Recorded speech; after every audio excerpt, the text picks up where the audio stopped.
Yo, there's something beautiful about Bearcats basketball. High flying. There's nothing beautiful about Bearcats basketball right now. That's how far we get into the intro video. Good to be back. Welcome. Part of me wanted, for the content alone, for a UC Crown Championship and Wes Miller being crowned at center court, confetti falling with 90 people in attendance. Probably would have been more had you could gamble on it. Unfortunately, they couldn't. And him to be standing there, Gus Johnson, center court. Wes, what do you think about the victory? And he says, let me tell you what, I'm not pissed off. It's a great day to be a Bearcat. Unfortunately, we're not going to get that because we had a rematch of like the Big 12, what would have been the Big 12 quarterfinals losers bracket in Vegas. We flew all the way there. $500K, excuse me, that's a lot of money. A $50K on the line with a win. And what do the Bearcats do? They lose to the Central Florida Knights. A rival. I don't know if they're a rival to you in basketball, but football for sure. And I don't think many Bearcats fans love the Knights. And they beat us to end the season from hell that we thought was already over. But I felt like I had to come on here and say, portal's open, baby. Portal's open. It's that time of the year. Lock in. Welcome, fellas. Lily, opening thoughts. I was like upset that we lost to UCF for 2 seconds. And then I feel great right now. This is like, the closure, like sometimes closure is what you need. You got a girlfriend, it's not really going great. And just the moment it's over, you're like, why didn't I do this sooner? Like that, I feel great now. I get to go out with the boys, start looking at new prospects, and here we are, guys. Niehaus? Yeah, I hope I don't upset anybody when I say that I was just happy that they lost. I mean, it truly, I'm glad that Lily said it first because everybody can point at him as the one who said it.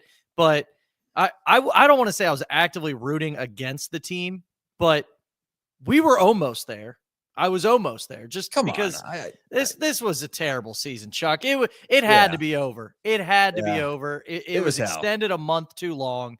It was terrible, and we had to watch what we had to watch tonight. But I wanted them to get at least $15K a piece, though. I mean, I'm fans of the guys as individuals. I wanted them to get some money and to be able to hit up the craps tables and, have themselves a good time, and they don't even get to do that. I mean, truly the season from hell. The season from hell. Gus Johnson on the call didn't know anyone's names, just did zero prep clearly. What a joke of a tournament. What a joke of a season. Let's run it back, boys. Let's run it back. It would have been criminal if these UC athletes got NIL money for making the semifinals of the Crown. That is a criminal offense. What was it, 50K just making the semis? I don't know. I don't know even where they get the money to do that. There's about 20 people in the stands. You can't even gamble on it. But yeah, hey, I guess, Ghost Energy was all over the floor. The Swedish Fish energy drinks and the Sour Patch, and they got protein powder too. A nice up and coming brand. They wanted to get behind something on FS1, and the product was like, I'm not talking the basketball, and the basketball was all right, but the lead up was good. Like the intro video, the shots were beautiful. It was a much more aesthetically pleasing watch than a game on ESPN Plus or even ESPN2 for that matter. Like it was good production. Unfortunately, Villanova would have waited for a rematch. Potentially Villanova, winner of Villanova USC, but who cares? No more about the Crown. That's it. I don't want to hear another word about it. Chad, if you say a word, you're gone. I don't want to hear another word about it, Lily. On to portal season. Who do we like right now? The 4 names we showed you a couple days ago. Tyree Bryan from Santa Clara, 10 points per game, 43% from 3. He's near the top of my wish list for someone that slept on a little. Jalen Sellers, a couple years ago, averaged 16 at UCF. Cam Kraft, formerly of Xavier, of Miami, doubtful. And then Sincere Harris, who's averaged 6 and 4, but really scrappy guard, good defender, one of the better ones in the Big 12. And then Sean Abayev, of course, coming in after knocking down some threes at the McDonald's All-American game. But that's where we stand right now. We don't talk about the past. It's over. It was fun. It's on to the future. Lily, how do you feel about where we stand? The internal optimist. I mean, I'm disgusted with everything that I have to watch on a given night. You represent the C, baby. That's what you do. I thought we were going to break down pick and roll coverages from this game, Chuck. Like, come on. No, let's talk next year. So me and Chuck have this back and forth right now of how many guys are going to return. Chuck thinks 7 or 8. I'm thinking 5 or 6. And honestly, we're going to see a lot of change regardless. Like, I just refuse to believe we're running it back personally. CMOS and Aziz are gone, so that's a lot right there. I think when we walk into Fifth Third next year, it's going to be one of those. The red sweater vests are going to be very confused when they look down at the roster. Like, who are these guys? Of course, we'll be locked in here. Stay tuned to the YouTube channel all summer. We're going to be posting updates here when guys leave. We might be busy the next couple of days, I think. Just from what I can tell, body language, stuff like that. I defended CMOS all year. And Skillings. Skillings was my guy. We really need to just completely flip over the wings, like 2, 3, 4. We need new guys there. Yes, please.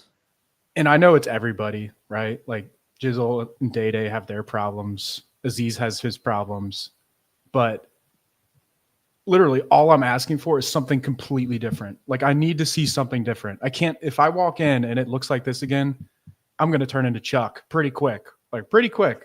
So that's why I want Sincere Harris. I don't care that he can't shoot. I need somebody that can guard 3 positions, 4 positions, plays hard.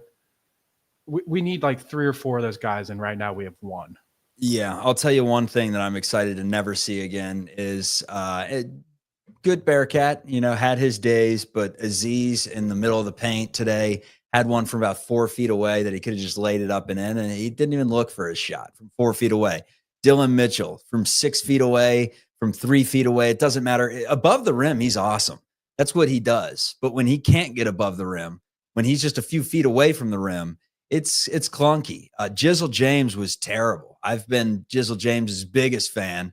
I've said I think you're crazy if you don't think Jizzle James comes back. After today, it was like, I don't know what we'd be missing. I mean, he did not play well the last month of the season, the first month of the season, the second month of the season. He had a stretch where he showed you he was awesome. And I do think that for being a sophomore, if this was old school college basketball, I mean, you're not forcing him out the door. This isn't give me a name here that we Jeremiah Davis. This isn't Jeremiah Davis, right? Like, this guy has some talent. We're bringing him back. And there wasn't a ton today that made me super excited about him. Halveen, we saw him for a little bit today. Like, he doesn't look like he's ever going to be anything unless, I don't know. He just doesn't look like he has it. Rayvon, he's scrappy. I like what Rayvon brought to the table, running around, grabbing offensive rebounds, being our foul merchant, sinking, a 10-footer that was very wide open. I do not know why UCF didn't play any defense, but it's a tough watch, man. It's been a tough watch for the large majority of the season. I said for a long time this was a tournament team. I'm an idiot. Don't listen to anything I say ever. That's the moral of the season. That's the moral of the story. That's the moral of the show. I'm just ready to move on. I'm sick and tired of being sick and tired. Let's leave it at that. Lily, the big guy from UNC Wilmington that's visited the program. He's 6'10", I believe, 270 pounds, top 30 in the country in offensive rebounding, something along those lines. You give it to me. He's a good shot blocker. What are we hearing on him? Who's the big that we're getting in here? Because that's the biggest thing to me. You got to be better than Bandego and Page. We'll worry about the guards and the wings when we get to the guards and the wings, but we have a massive issue, and it's that Wes Miller's been here for 4 years. The only decent bigs he's had, Victor Locken, wasn't recruited by him, and that's it. I mean, everyone else he's brought in at the end of the day has proven that they are not high major starting big men, and he's had 4 recruiting cycles to do it. Yeah, and I think just the roster construction in general has been poor. Last year it was pretty obvious to me. This year I was drinking the Kool-Aid, using hindsight.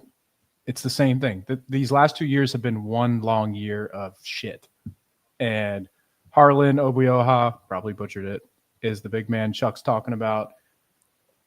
He is going, well, I mean, you never know. Supposed to visit after the dead period, which for people who don't know is after the Final Four. It's a little time for coaches to get out and network and go watch the games. There will be recruiting happening there. There will be hiring happening there, but it is a dead period.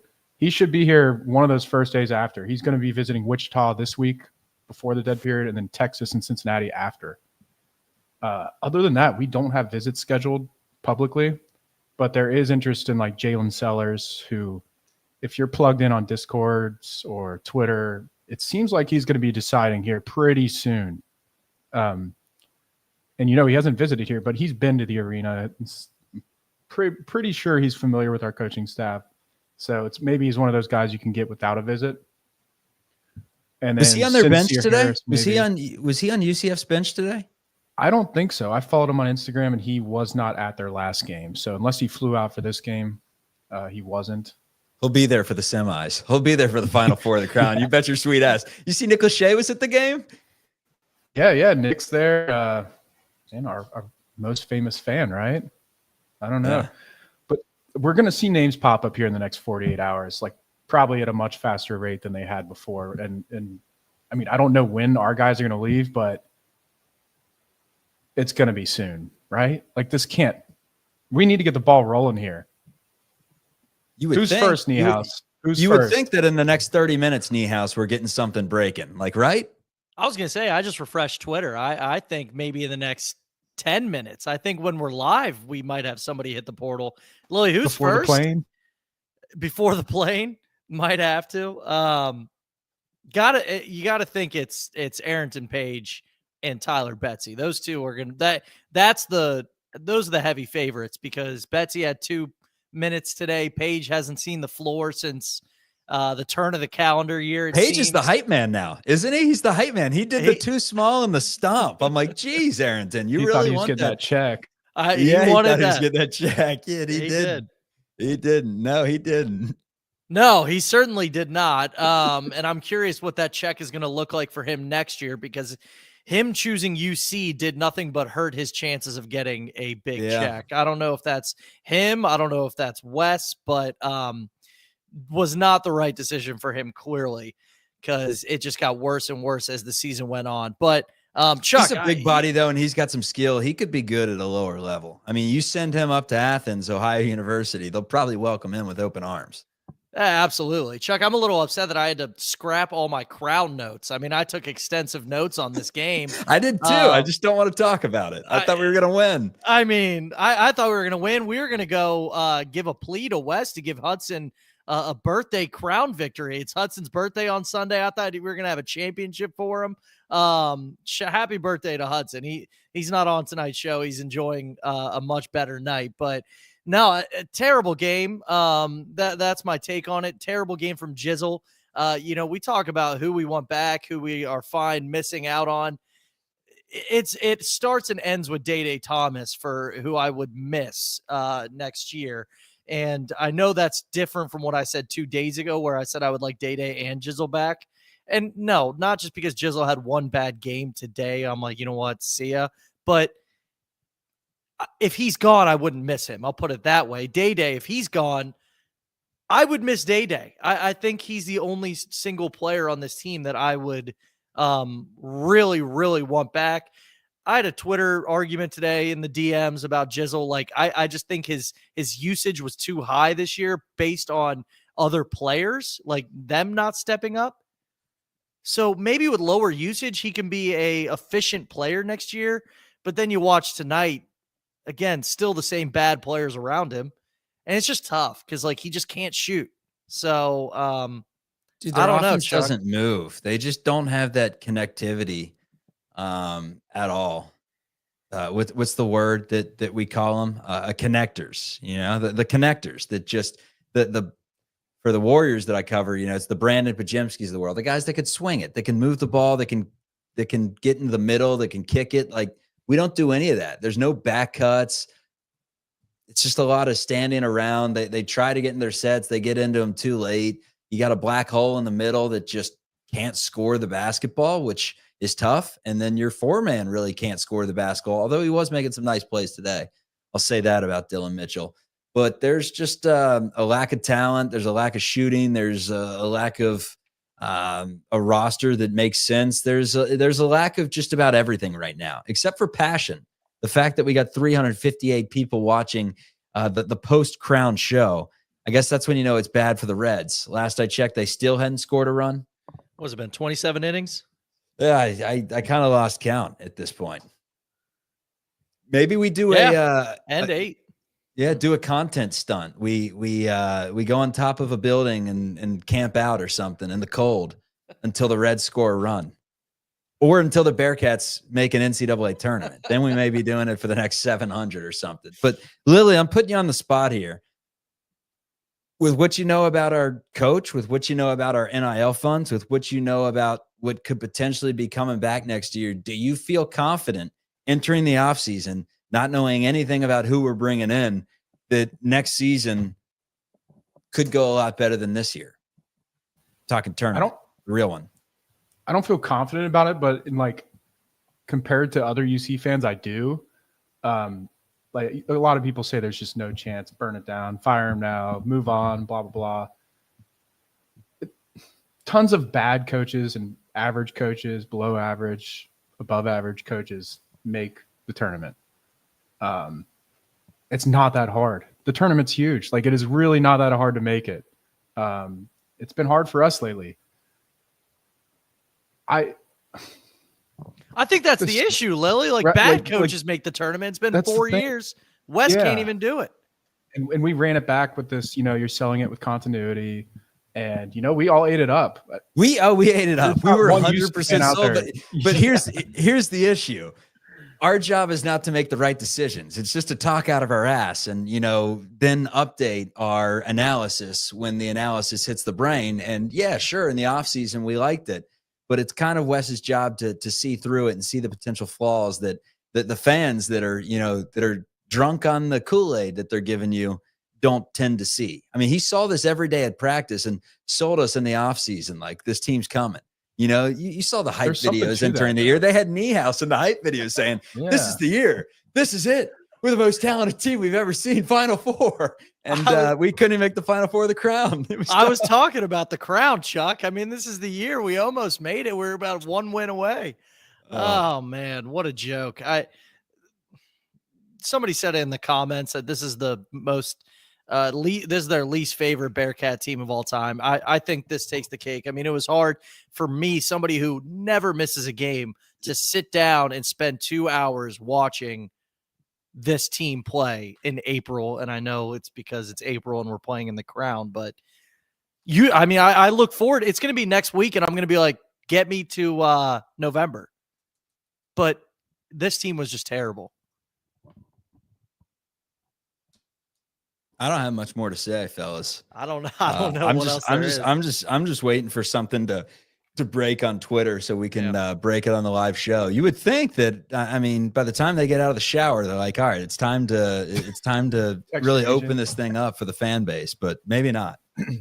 But to the question about next year and like positivity or whatever, like what's the scenario where people other than me are like somewhat excited, right? Because I'm always going to find a way to be a little optimistic at the minimum.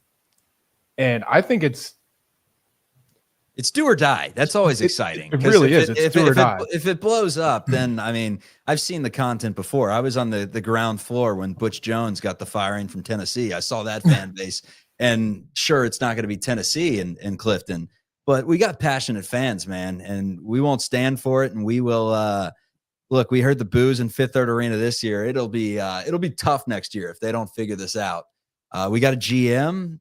Here's to hoping good things with him. And here's to thinking that, maybe this Roy Williams protege that everyone seemed to believe in a few years ago just went after the wrong guys, couldn't land the plan A or even the plan B and got too many plan C's. And maybe we go for some plan Bs.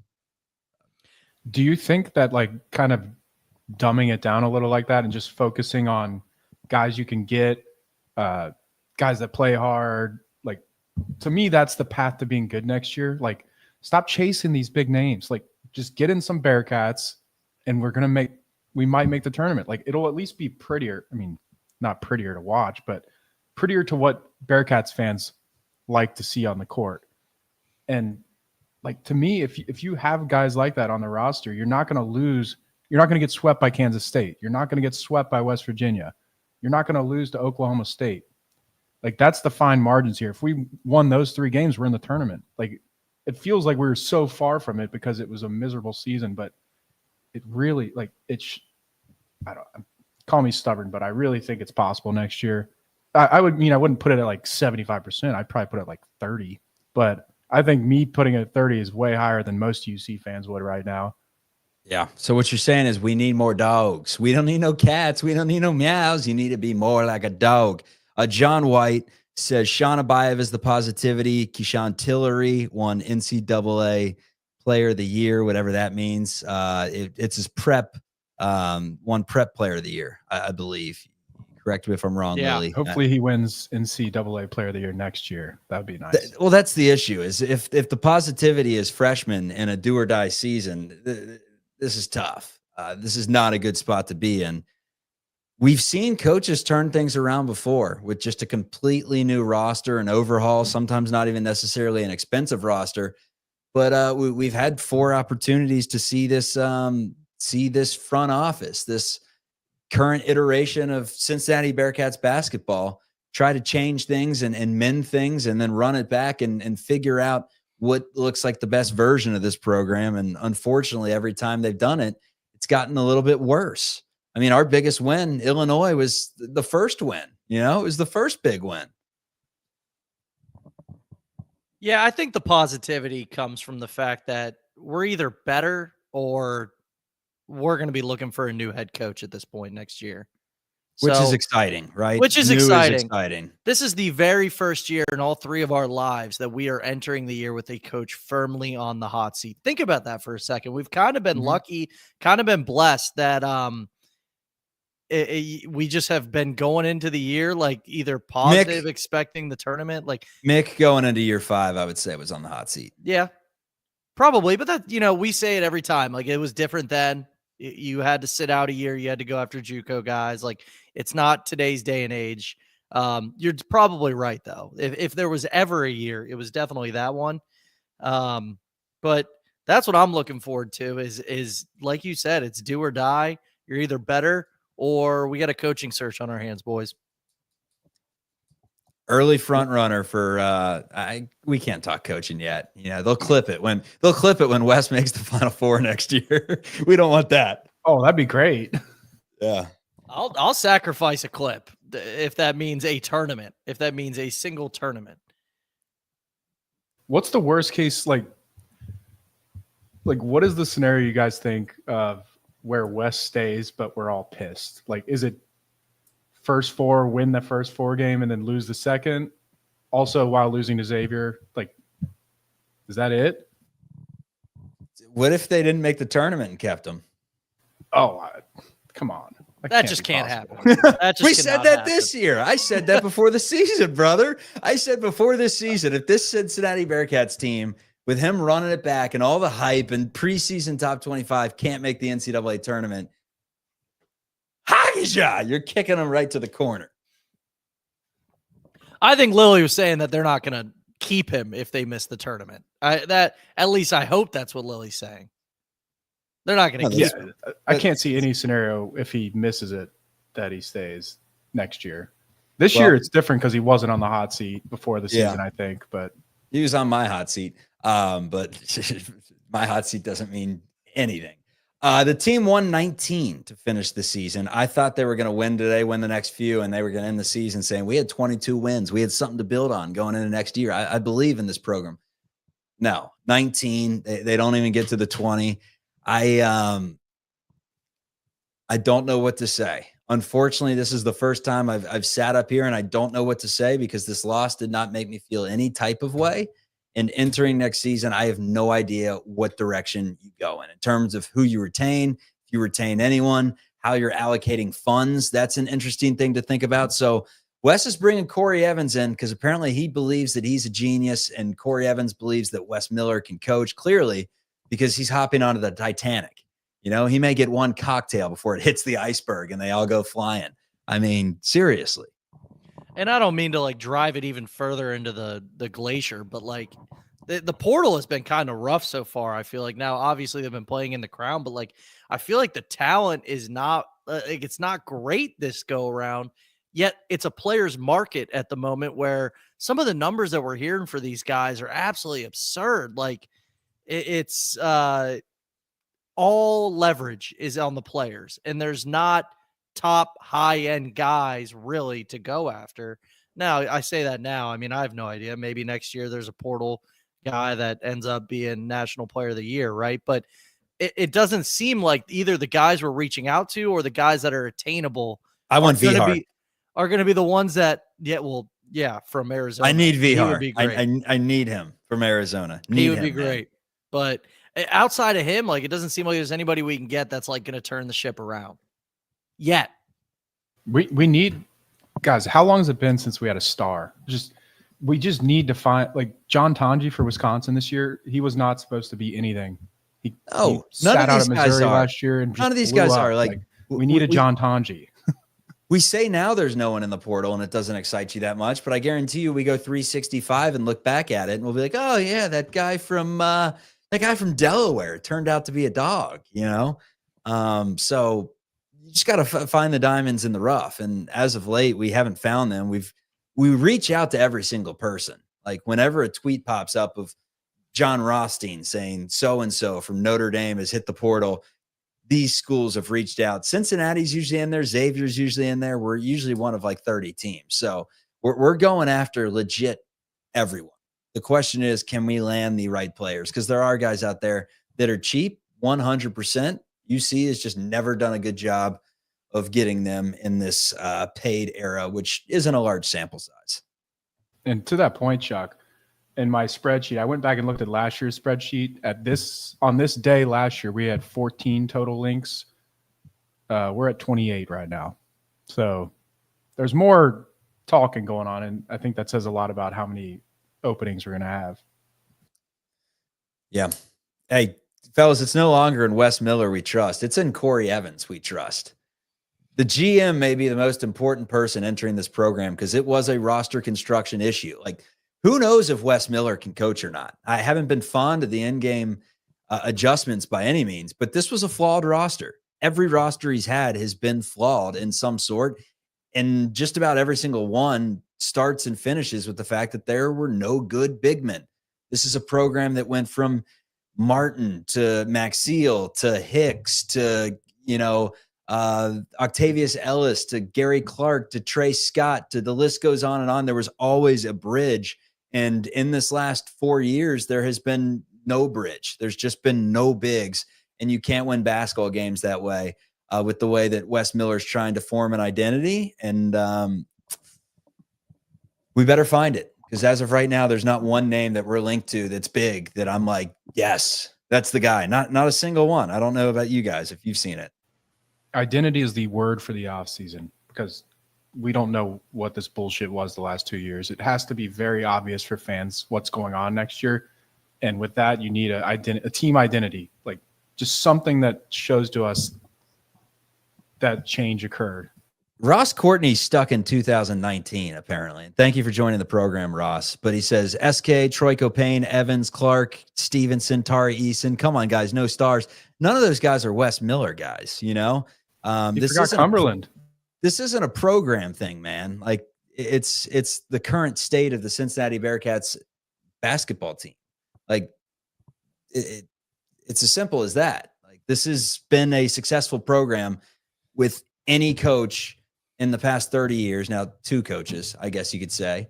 But those two coaches had tons of success. And since then, we have not seen much of anything. And that is why we are frustrated, to say the least. And that is why Corey Evans could be a lifeline of some sort, because he's going to be the one that is probably having a bunch of these. I mean, you said, Lily, all of the personnel decision he's making. Is that what you heard, Niehaus? I don't think it's all, but I do think he's going to be heavily involved. Heavily. Not the final and decision. he's friends with Wes, Look, so I think that they're kind of on the same page. They're going to do stuff, it together. Yeah. It's a new pair of eyes. Look, not to single anybody out, but I'm about to single somebody out. Corey Evans is an analytical guy. I'm curious if you watched the game tonight because our star player, Jizzle James, 19, minus 19 plus minus, 4 of 14 from the floor, 0 for 6 from 3.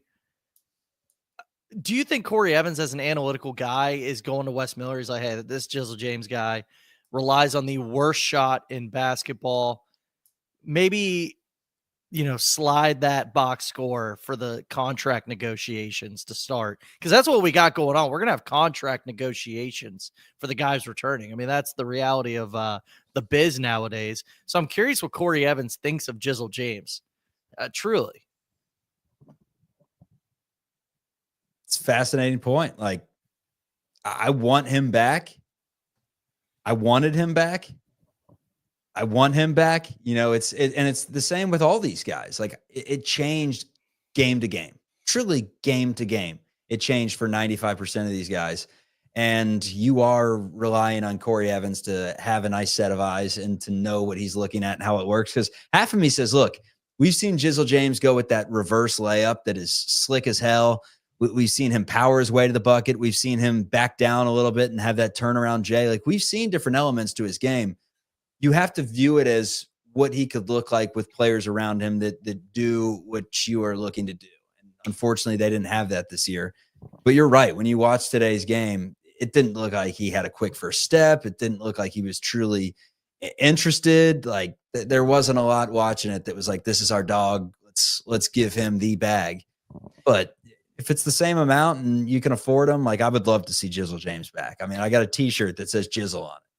Yeah. And we dog on Wes a lot, obviously, and rightfully so.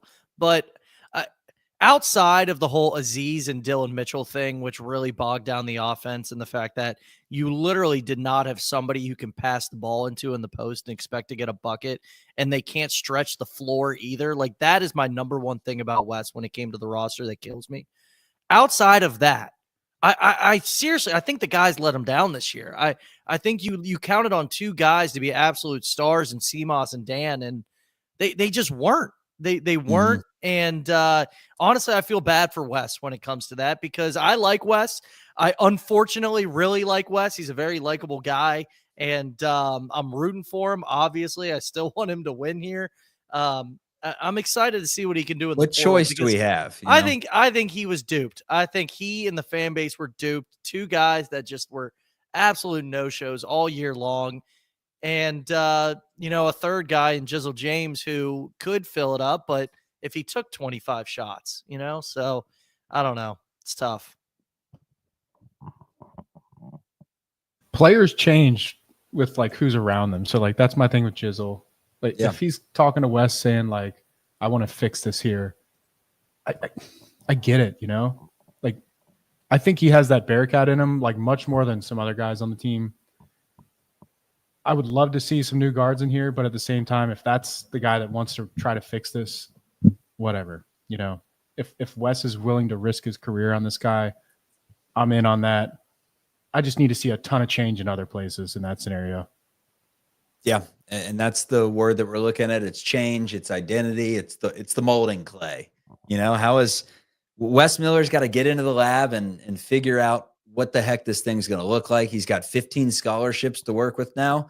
Players should not be an issue.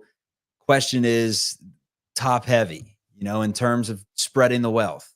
What we looking at? About $6 million worth of NIL, we're thinking. Something along those lines. How do you spread it? Who's getting the $2 million bag? Who gets the $500,000?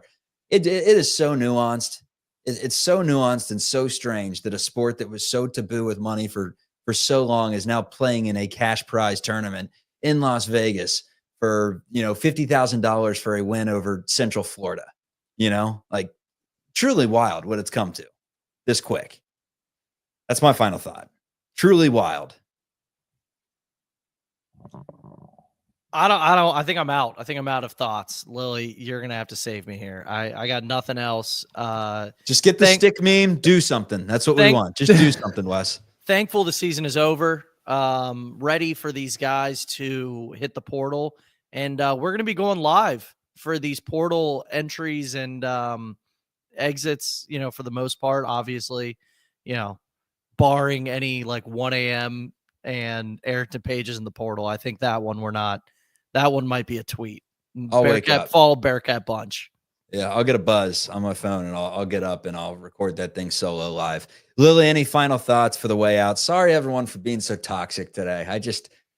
It was a tough season. It was a long season. I did a lot of these shows. You got to realize when you do the shows, the human aspect. I'm giving up Saturday nights to watch this team and I'm quality control. Like, I want this team to be great so bad. And they just have sucked for a long time. Like, not even been decent. Like, I'm kind of embarrassed at myself that I watch every game bad. But Lily, final thoughts for the road. My final thoughts are like, this is the most miserable season as a Bearcats fan. Like, for a mid-30s-year-old or younger, this is easily, like, with expectation and what we actually saw on the court, miserable. And an extra month of it. Yeah, and losing to UCF in a game where you get a paycheck after sums it up. Like, that's also, UCF was missing players. We weren't. Like, there is not a better way to put a bow on this season than what we did tonight. Truly not. I'm going to leave you with this. A lot of people, they don't know me as a, facilitator. They see me as somebody who just goes and score. But I can play make as well. I love to get my teammates involved. And, me and Coach Wes Miller, we've been talking for a while already about, actions we're going to run, things we're going to do to put me in position to be myself, and help my team win in any way I can. That was the voice of McDonald's All-American Sean Abayev, some calling the savior of this program, along with a GM, Corey Evans, who Houdini believes is an algorithm. Algorithms sometimes produce the best results. For Eric Lilly, Nick Niehaus, I'm Porter Patrol. This is Chatterbox Bearcats.